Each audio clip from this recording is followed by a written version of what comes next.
Hi mga ka-BA! Are you planning to start your freelancing or virtual assistant business? For today's episode, I will share with you the 5 things you should know before you start freelancing.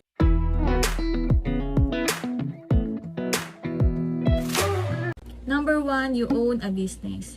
If you're a freelancer or virtual assistant, lahat yon ikaw lang yung gagawa. Ikaw lang yung mag-iisip. Ikaw yung maghahanap ng client, ikaw lang yung makikipag-meeting kay client.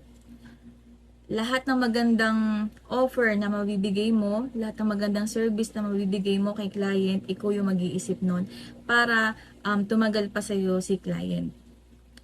And kung gusto mo rin naman mag-travel, mag-rest, pwede din kasi hawak mo naman yung oras mo. Pwede rin naman hustle hard, kuha ka ng maraming client mo kung meron kang target na specific amount.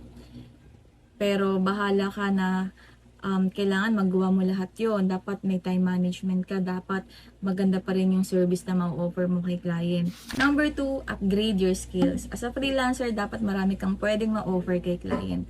Like, for example, ako, real estate virtual assistant, pero iba-iba yung client ko kasi meron akong 4 na client. Yung isang client ko is, ako yung nagmamanage ng Shopify account niya. So, iba-iba yung pinapagawa niya. Like, nag-edit ako ng video, nag-edit ako ng mga pictures, nag-inventory, so iba-iba din.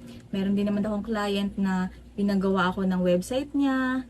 Ngayon, ang inaaral ko naman is yung SEO o yung Search Engine Optimization kasi meron akong mga client na gustong ipaboost yung mga website nila. Number 3, no permanent client. Clients come and go.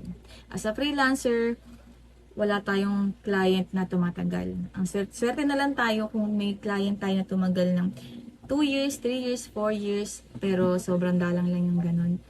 So, my advice is kumuha ng maraming client para in case lang na nawala yung isang client, meron pa tayong source of income, meron pa tayong 3 client.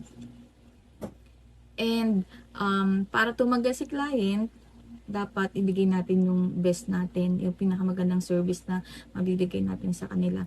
Like, for example, ako, meron akong mga client na kahit umalis na sila sa akin, pero kapag may pinapagawa sila, ayun, mini-message pa rin nila ako pa rin yung kinukuha nilang virtual assistant.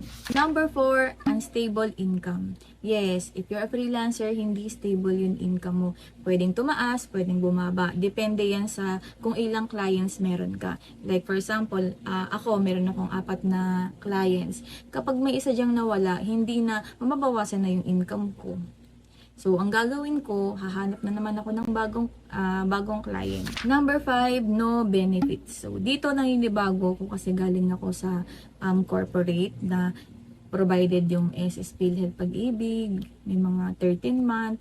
Kapag freelancer ka, wala ka nun. Ikaw yung magbabayad lahat ng SS mo, PhilHealth mo, Pag-ibig mo, insurance mo, lahat ikaw magbabayad nun voluntary.